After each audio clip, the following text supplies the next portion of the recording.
Have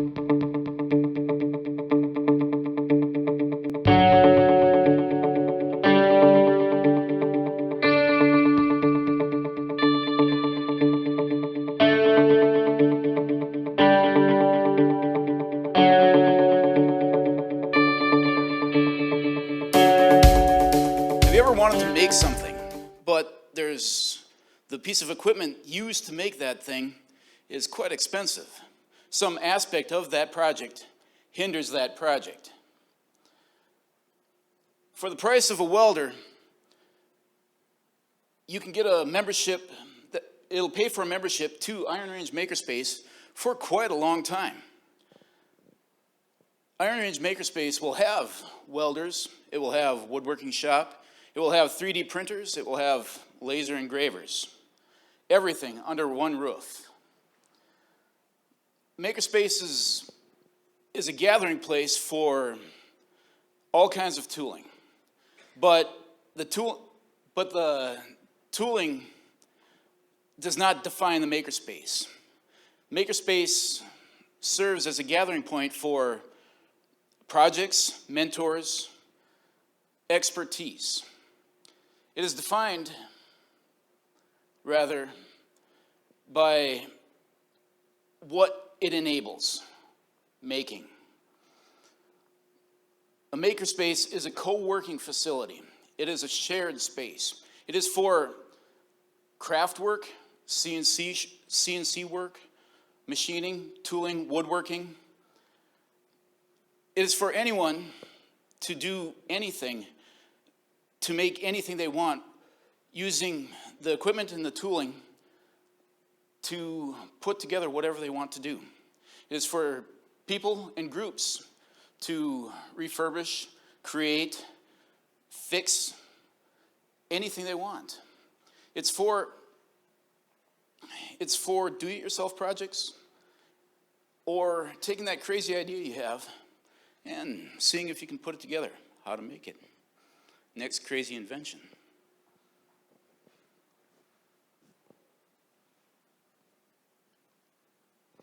It is the vision of the Iron Range Makerspace to enable economic growth and create an environment where individuals can collaborate and also develop their skills and be more productive.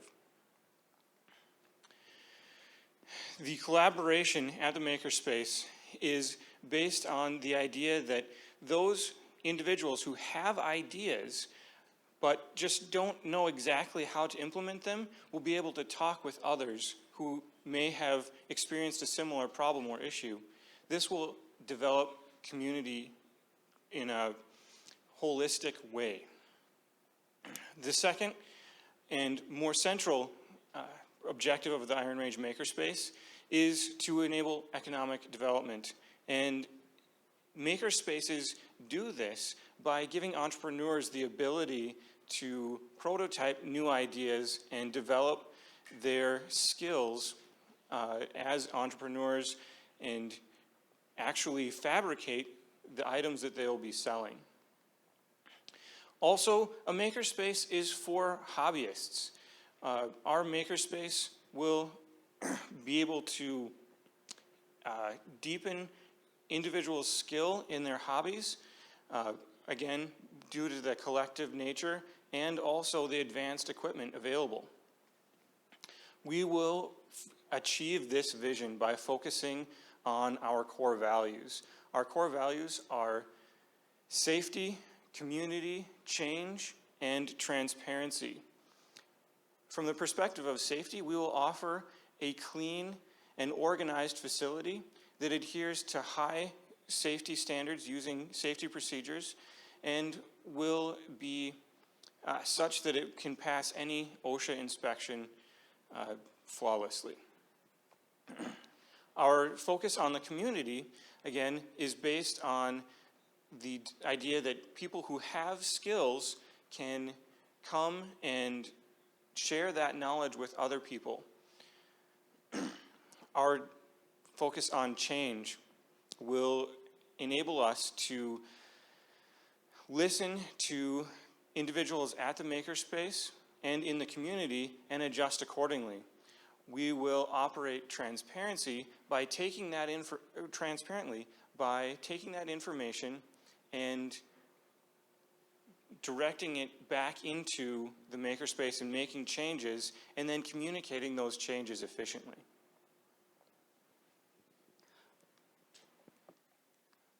Okay, so we will start off small, but we will start off together.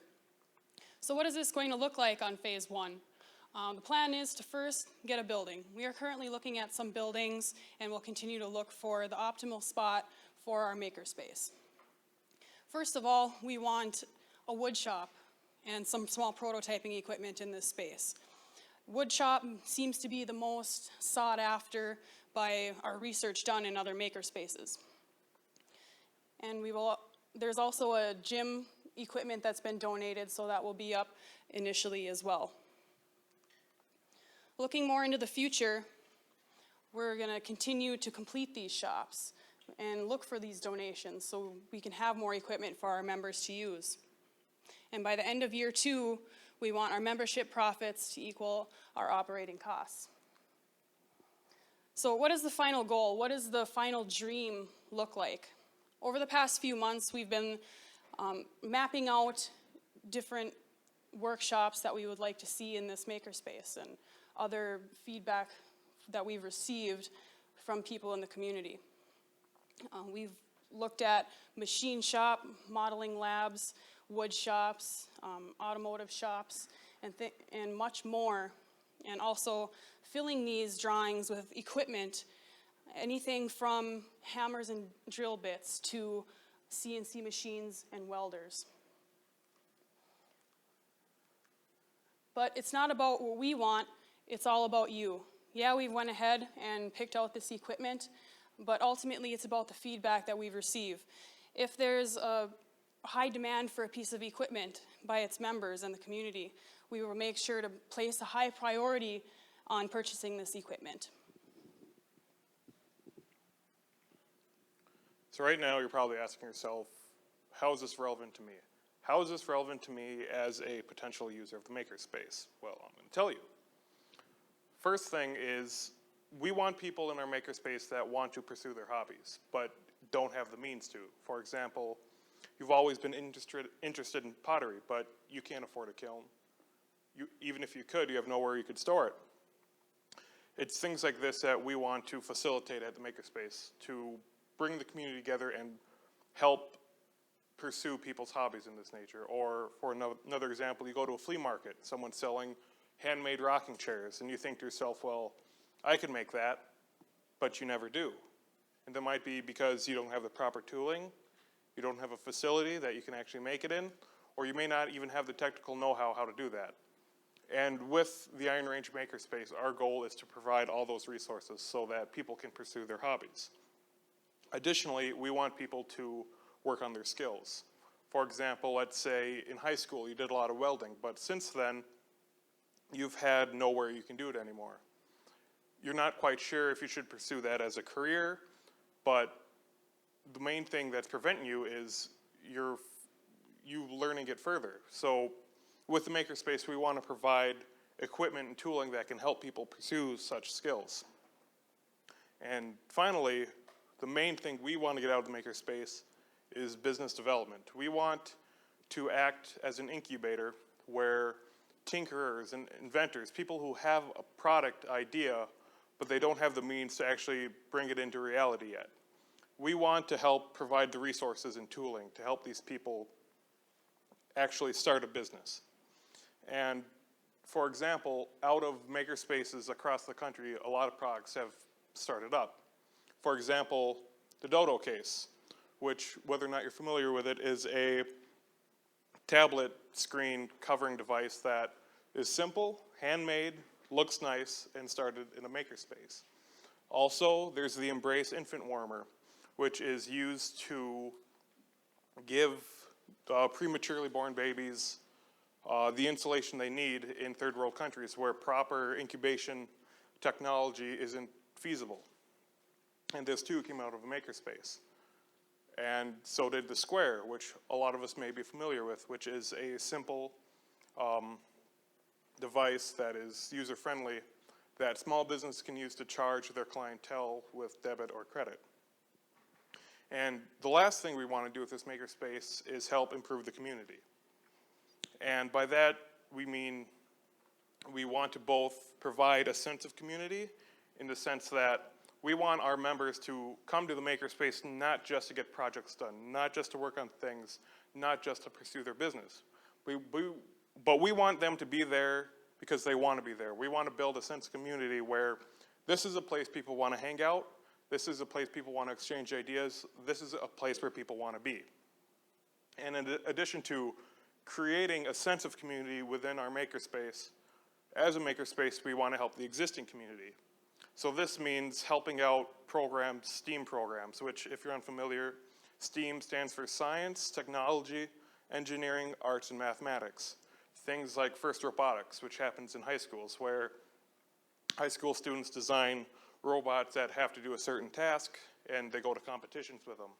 Or things like the Pinewood Derby for Boy Scouts, where we could provide a facility and tooling where these people can come in, use them, make their projects, and be part of our community. Additionally, we want to make partnerships with existing businesses. So let's say you're a carpentry shop and you've got new people working and you'd really like to improve their skills on some of the equipment, but you don't just have the time to take that equipment off production and use it to train someone. We'd like to make a partnership with you where you bring that employee to us and we do our best to help train them.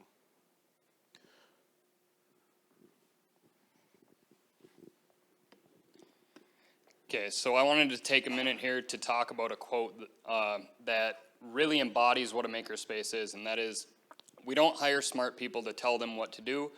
We hire smart people so that they tell us what to do. Now, what a makerspace does is it gives the power to tell our community, to tell our culture what route we want to go. So what we're going to do in regards to allowing the community to have a say, to have a feel, to have ownership of this facility, yes, we will be a business. We will be a LLC, a for-profit company. But what we are trying to do is give you access to how that company makes its decisions, to give you rights to the choices that we make. We want to hear you out, we want to know what you have to say, and we want to deliver what you want. So we want to, as we've talked about, we want to work on economic development. We want to start businesses out of the space. We want the entrepreneurs who have ideas but don't want to just jump into it and start a business with them. They want to prototype them first. So we want you to come to our space, prototype that idea in a safer manner, and then you're able to start that business with lower overhead costs. You already have a plan in place on how you're going to manufacture. So Sterling mentioned it before, but I will reiterate. We want to get kids in there, the youth, and youth can mean up into your 20s in reality. We want the people that still have that innovative, that not afraid of risk attitude to come here and try things out, to not be afraid to experiment, and we will be a facility that you can experiment in, that you can try new things. We'll go over just a little bit of what this business plan is as of now. And what we're looking for is a building ideally under 250,000. We're going to need, no matter what, above 10,000 square feet. We will most likely want something 20,000 or above. Now, that sounds big, that sounds, sometimes it's hard to really imagine what this is, but I don't see it having a limit. I see it as we have that lobby in the front. We have conference rooms. We have so that businesses can come in. If you have a home business and you're a member of this space, what if you come to that conference room for your business meetings instead of bringing that person to your home? I think that you can achieve a higher level of professionalism with a space like this. And it would be our responsibility to keep the place professional. It's your responsibility to pursue your dreams, essentially. We can provide you with a space like that. Now, we are also looking for equipment. So one of the ways that we're going to do this is initially we are going to partner with a 501c3 so that you can, if you wish to have your equipment donation written off on your taxes, that 501c3 will own the equipment, but we will house it and maintain it. We're not interested in owning the equipment, we're interested in providing you with it. Other aspects of this are, as was alluded, we are initially going to have a gym, so we will be somewhere where you can not only work out your brain, but work out your body just along the same, because we really think they go along with each other. And that's all I can recall right now, but we thank you for coming, and one of the things we're going to do is we are going to have some surveys for you to fill out. If you wish to fill out a survey, you can come up here. You can grab some 3D printed items, some signs, some stickers, or a shirt. By all means, take it. It only benefits us to get our name out there and to get you in touch with who we are and what we're doing. We have some pamphlets over there that tell you a little bit about what we are doing, what we are trying to do, and what we will implement first. And with that, what we really want to do right now is get to know what your thoughts are, what your concerns are, and any feedback from you, because as we said, this is just as much about you as it is about us. So, Kurt, would you like to grab the mic and go to the first person that has a question? Okay, so right now the cost we are looking at between $25 and probably $75 a month. Now over time, what we've actually talked about, and this is kind of just letting you know how we're looking at it, is we're going to start high and work our way low. So we're going to start closer to the 75 mark, and that's to, you know, when you initially start a startup, you have the people that are really gung-ho about it, the people that are going to help develop it. We want those people. They're going to pay more, and we want them to be able to spend the most time first and just focus on that before we get a large influx of the whole community. We will eventually work that low. So our policy is going to be that we're going to try to charge you low so that you come there, so that we can get more people memberships, and therefore more people would get memberships. Does that answer your question? Okay. Next question. Yeah. You had talked about implementing change. How do you plan on getting feedback to implement that change? So that's a really good question. So we will have a few routes to do this, and there's always more routes that we can find, but we will have your standard suggestion box. We should probably have my contact info on there. So you can contact myself. My name is Andrew Hanigman. This is my phone number. If you contact info@ironrangemakerspace.com, we can hear out your feedback. We now have a website, ironrangemakerspace.com, and we're also on Facebook, Twitter, and Instagram. So beyond that, what we are doing is going to be working on an inclusive environment, and we will host events that can promote that, and we will do this by attitude as well. So we will try to convey that repeatedly, that we are open to the feedback and that we are trying to get your voice heard. Any other questions?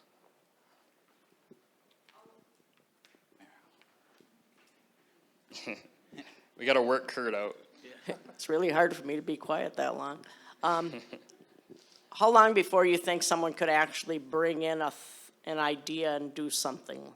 What's your time span, do you think? Right now, we would like a building within 6 months. Now, we will not open just because we have a building. We will not open that facility until that building is ready.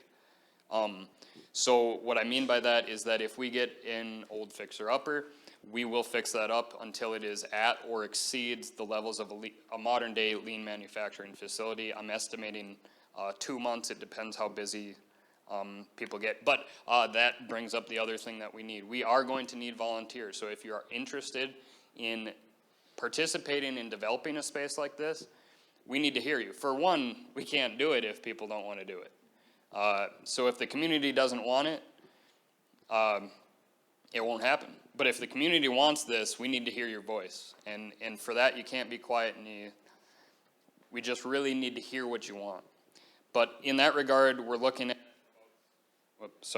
about 6 months and obtaining a facility. We may not start being open full 8 hours. Eventually, we do want to reach a 24/7 facility where we can have the people that are on shift rotation getting in there when it works best for them as well. Beyond, we will not staff 24/7, but there will be certain procedures, certain channels you have to go through to achieve access 24/7. Anything we do, you're going to have to complete training, you're going to have to complete certification to be able to have access that puts the company, that adds more liability onto the company. Now, this is just unavoidable. We are doing everything we can to make that process seamless.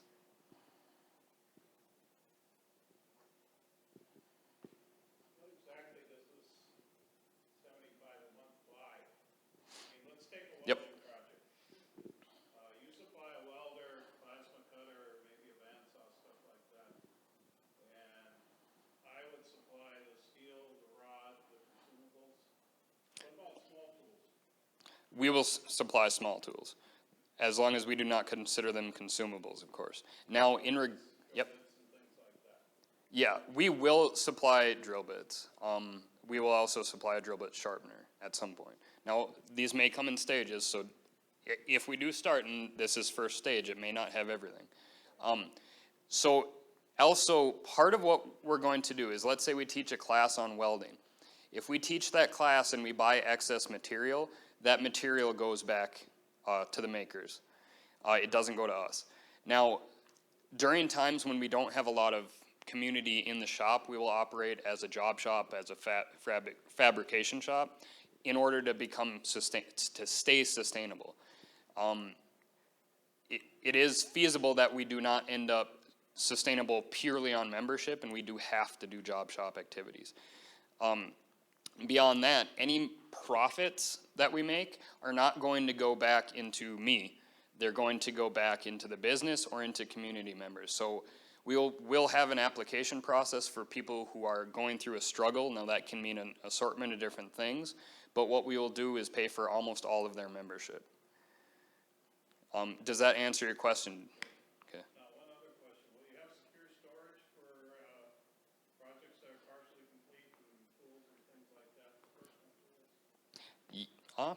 Yes, we will for sure have space for projects. That's one of the reasons why we are looking for as much space as we are looking for. If we end up too small, that's just not going to work out. But we will have pallet racking with designated spots that will likely be an additional charge if you need to store things there. There will be a temporary storage space area as well. So it'll depend which space you're looking to store in. We will do our best to make that secure, either with a lock on the racking or something along those lines. As far as personal storage, if you choose to not allow that storage to be used by other members, we can try to work something out with that as well, to where that's stored in a member bay as well. That's a great idea, though. Yep. If something were to be developed at the makerspace and sold, like some of the things that were shown, do you get a percentage of that, and how does that get? No, we're not interested in that. Yep. That's up to you what you want to do. One of the things we'll try to do is, let's say we got just way more space than we need. What we're going to do is we will use some of that space for our cold storage items, things like that. Now, in addition to that, businesses that start out of our space, then we would have somewhere for them to go right off the bat. And we will do whatever we can to connect you with the right channels to get your business off the ground. And we may at some point even house offices for those organizations that can help you get off the ground. But we are not interested in owning any of your company, anything like that. This is what we do, and this is what we're passionate about, is getting this to you. Yep. Yep. Have you put any surveys out to small businesses, see how they kind of perceive this and, We have not surveyed all of the small businesses. So I'm guessing, Roger, that you're leaning towards the ethical side. Is this, are we gonna? Well, you know, they might be a little nervous about it, Yes, you know. and understandable. But, so there's a few different viewpoints on this. Now, we've discussed this a bit as a team as well. So, what we are doing is not trying to start businesses that are gonna take away from other small businesses on the range. We're gonna try to start businesses that supplement the range. Now, let's say that we have a company that is doing something that is a little more likely that somebody in the makerspace could do. What that comes down to is kind of, we will do what we can to allow them to succeed and things like that. And I can't, does anyone else have, I'm forgetting something. Yep. So the idea behind, yeah, thanks, Kurt. So the ethical dilemma, for lack of a better word, in this case, is somewhat resolved by the idea that anybody can have access to the makerspace. So say you're worried about the fact that the makerspace reduces the barriers of entry to a point where anyone can enter a business that maybe you're competitive in already. And the idea is that those same reductions in barriers to entry are available to everybody. And this is the basis for our reasoning that there isn't an ethical concern in that regard. But it is a question that we did consider carefully.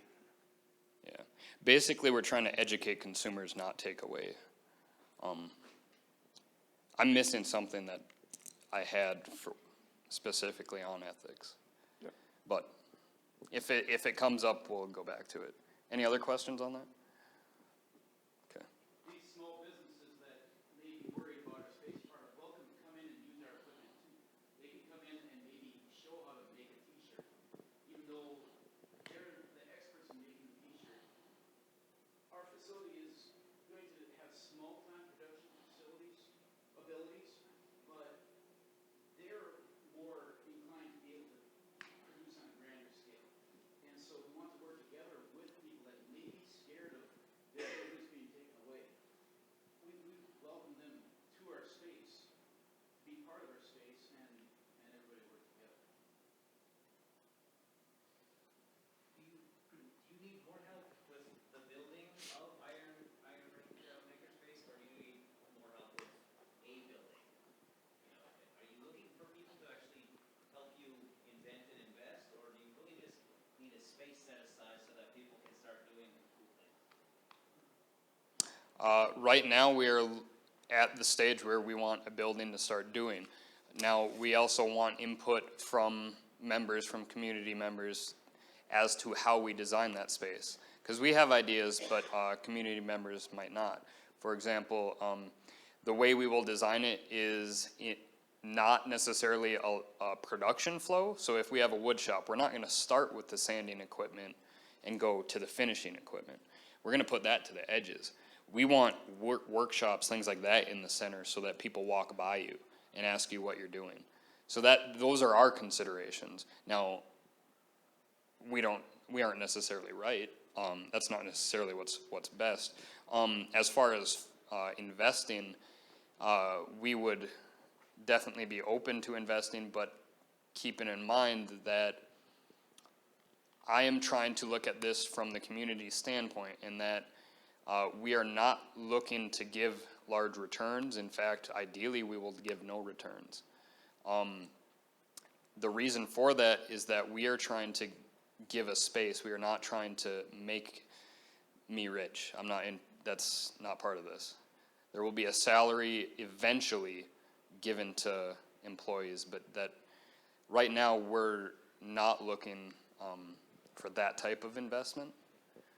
If community members think that we should go a different route with it, then let's hear it. But that's kind of my thoughts on that right now. Okay.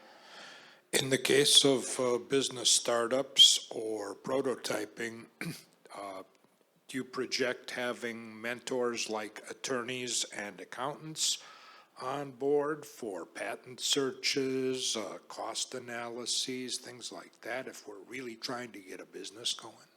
Yes, yes. We will do whatever we can to get those people involved as well, whether it be teaching workshops, just talking with members, or on a specific consulting need that arises. And in addition to that, if we can't provide you with that type of resource, we'll do our best to point you at least in the right direction and down the right path of where we think, once we've done all we can, where your next step is. Just for clarification, you're not gonna say no if somebody wants to give you a building, right? No, absolutely. Okay, not. I just wanna make sure. Yeah, so, yeah. So the one of the concerns is just that, also with, ideally we would own. The concern with that is that if we lease, or if we're just temporarily in this building, well, we're putting three-phase power, we're getting contractors in there, we're putting a lot of work into this building, and there's gonna be a lot of weight to move when we're done. We would like to avoid a difficult transition to a new space, if at all possible. That's our dream, and the reason we're dreaming big and dreaming of, whatever we can get, it would be awesome. But if things don't work out, that's why we have change as a third core value. We'll figure it out, we'll adapt, we'll make this happen. It's just a matter of what it should be, and we don't necessarily know that. We have ideas, but we're just a few people in the grand scheme of things. All right. So what are you looking for? Is there a place for people to volunteer at this point from the community to help you with this going forward? And what do you see that being? Okay. Right now, I would say that we need help letting people know what this is, and getting people signed up in some way to say that we're a supporter. We're not gonna ask you to start buying memberships, things like that. There's a lot of variables right now, right? We don't have a building, we don't know exactly where we'll be. And we can't give you a direct cost based on that. So what we want is people spreading the word, essentially, letting people know what's out there, and getting in touch with the funders. And then we will see what our options are and go from there. So going back to, if we go the route of investors, then if we go that route, we're gonna meet their demand as well. So just ideally, we only have the community to meet their demand.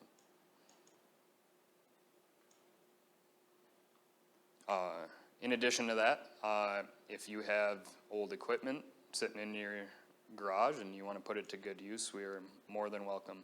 And if you know people who are interested, or companies that are interested and have some equipment, anything like that, whether it be old consumables, whether it be scrap acrylic, scrap wood, we will do our best.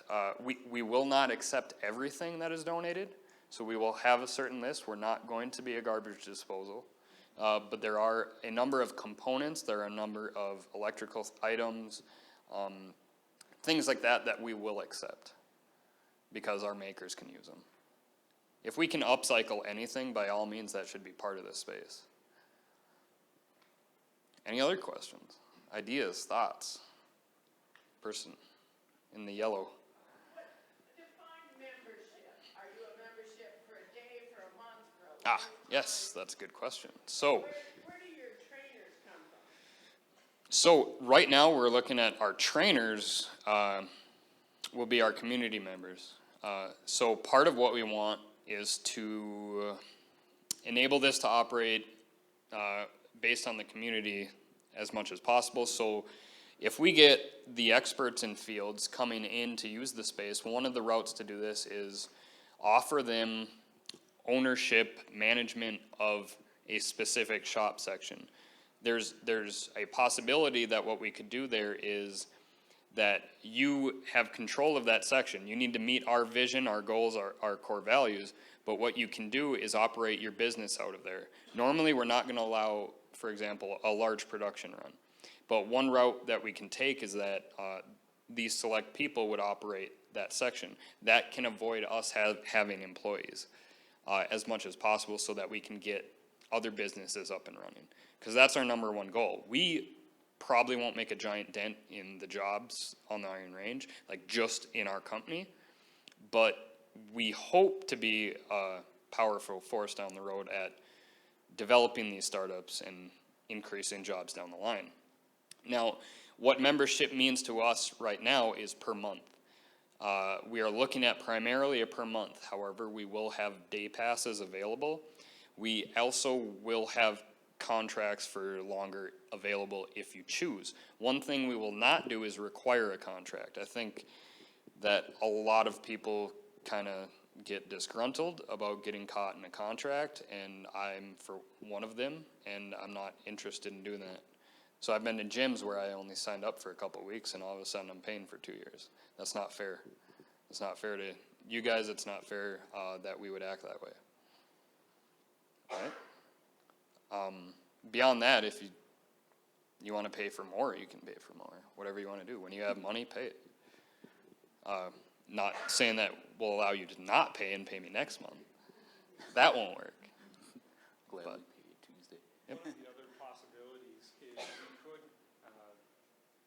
could offer business memberships where a business could purchase a membership and as a benefit to its employees and maybe offer each of their employees a membership to the makerspace.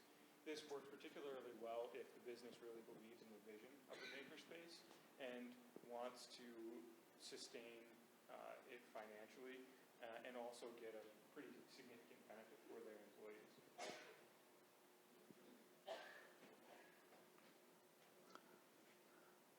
Any other? Yep. Well, the steelworkers have what they call learning centers. It's kind of the same thing. Yeah. Where do you fit in with all that? They want a partner. They want to send, we've talked, probably, I don't know if I should say a lot about that, but they want to be able to send people to our facility for training, things like that. We wouldn't send people to theirs, basically because that's a union facility that's not for our members. There's specific people that's for. Now what we want to do is bring that to the public. And if we can benefit the current steelworkers and current union groups, then by all means, let's do that as well. So, but we're not looking to step on their toes. That's one thing we're not looking to do. Yeah. So, like I said, by all means, get in touch with us and grab some free stuff. We can kind of hang out and have a more non-formal discussions too. We can walk around if you're interested in seeing Iron Range Engineering, which is kind of that half of the building. That's where we're kind of from, is the engineering side of things. Any other questions before we kind of? Yep. Are you only looking for things like tools and equipment, or are you also looking for like furniture and storage and shelving, organizational stuff? Storage and shelving for sure. When it comes to more furniture type things, it's yes and no. So part of what we want to do in the makerspace is have all of the equipment, all of like the furniture and the desks and the front desk and everything made by members at some point. Maybe initially that doesn't work out, but we want the art on the walls to be made by members. Like I said, this is the community's space. It's not just ours. But so there'll be some limits on that, and of course, if we don't need it, we don't want it. So, but by all means, organization, some furniture, definitely, especially if it was made by a community member, then by all means, especially that sort of thing. But not so much IKEA stuff, you know. So. All right, well, we appreciate you coming to the presentation and hope you end up involved in the Iron Range Makerspace.